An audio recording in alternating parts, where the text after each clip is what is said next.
গাছ পাকা কলা কার না খেতে ভালো লাগে। তো আসসালামু আলাইকুম, কেমন আছেন সবাই? আশা করি সবাই ভালো আছেন। বাড়ির পেছনে আব্বা কিছুদিন আগে একটি কলা গাছ লাগিয়েছিল।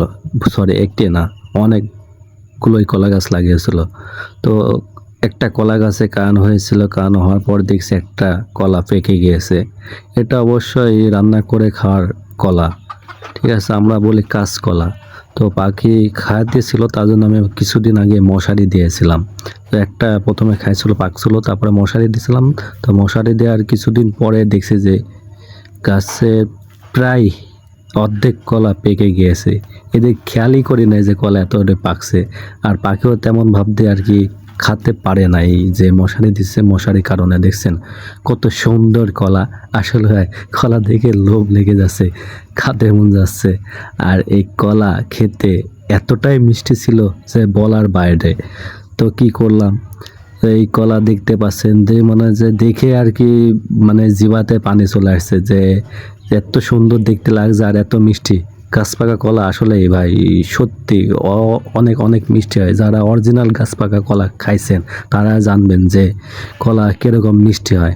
তো এই কলাটা অনেক মিষ্টি ছিল। তো আমি আবার কি করলাম, এই যে গাছ প্রথমে কাটতে শুরু করলাম টিনের পাশে। তো টিনের পাশে তো কলার গাছটা আর কি আমি এমন ভাবতেই কাটছি, এদিকে কাটছি কাটা যে আমার এদিকে পড়বে, মানে কান শুদ্ধ করে এদিকে পড়বে, কিন্তু না ভাই, কি হয়েছে জানেন?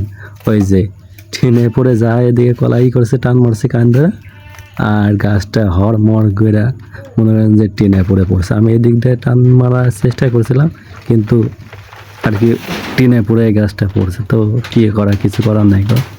পরে কলায় কানটা নামালে দেখছেন বিশাল বড়, বিশাল বড় তো বলতে গেলে এটাই বড় হয়েছে, কিন্তু কলায় কয় সরি 4-5 সরি ছিল, 5-6 সরি ভালো ছিল।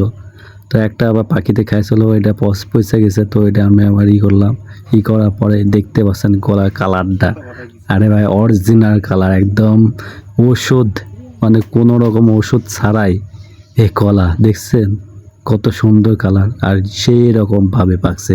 অবশ্যই কমেন্টে জানাবেন এমনভাবে গাছ থেকে কলা পেড়ে কারা কারা খেয়েছেন।